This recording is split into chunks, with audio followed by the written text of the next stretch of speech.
Hi, this is Mama Timeni with Earth Clinic. Today I'm going to show you how to make a charcoal poultice. I like to use disposable products to make them because charcoal is very messy, but you don't have to. You can wash it, just don't put it in the dishwasher with specks on it or it will kind of attach to it. I recommend an apron or at least old clothes when you're working because you don't want to get this on your work clothes if you happen to be making one in the morning. I start with about 3 spoonfuls of charcoal powder. This is activated charcoal powder. It's medical grade. You should be able to buy it at a health food store, or if you're really industrious, you can make your own. This is ground flaxseed. I use equal parts. You don't have to use the flaxseed, but the flaxseed absorbs some of the water. It helps the poultice to stay moist. Charcoal needs to be wet to be active, so the flaxseed will keep it moist longer. It also makes it a little less messy. Charcoal can be very messy. A poultice might start falling apart on you, and the flax helps that not to happen. To make it less poofy, I mix the charcoal and flax just a little bit, and then whatever amount of charcoal and flax I have, I add about twice as much water.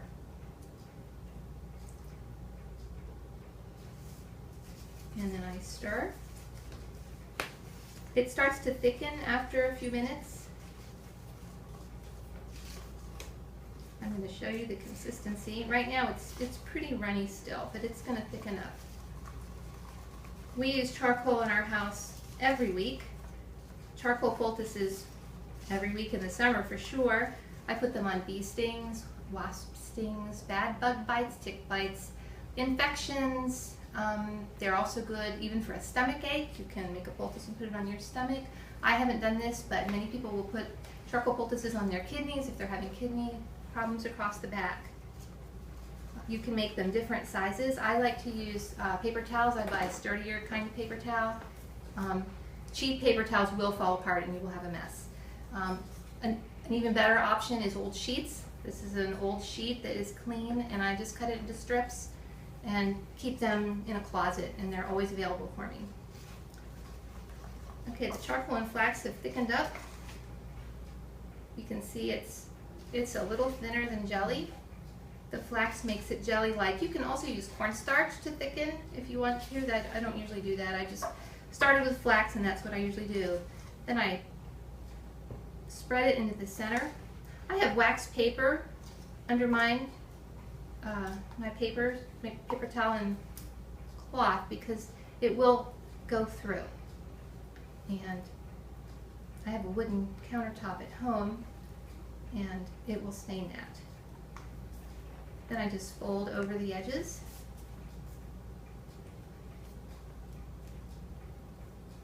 And I have a charcoal poultice. And you can see maybe a little black here and black here.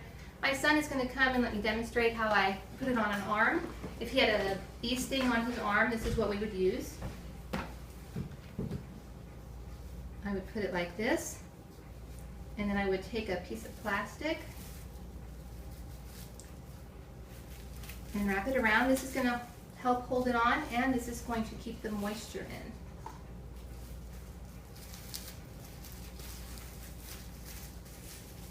And another wonderful recycle tip is cut off the tops of your old socks.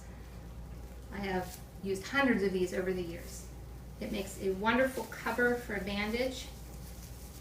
And sometimes I use this, but this is a little more expensive. Well, it's a lot more expensive when this is free.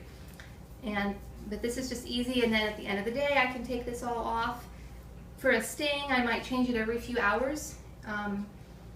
And I would leave it on overnight. With very acute things that you're treating, sometimes you might change a poultice every 15 or 30 minutes. If I have extra poultices, I put them in a Ziploc bag. I label the date. I put them in the refrigerator. My children will come in with a bee sting, run right past me, grab a poultice, put it on their sting, and it's cold. It feels very good on a sting. Those are good in the refrigerator, usually for a couple of weeks. And that's how we make a charcoal poultice. This is Mama Timeni for Earth Clinic. Thank you.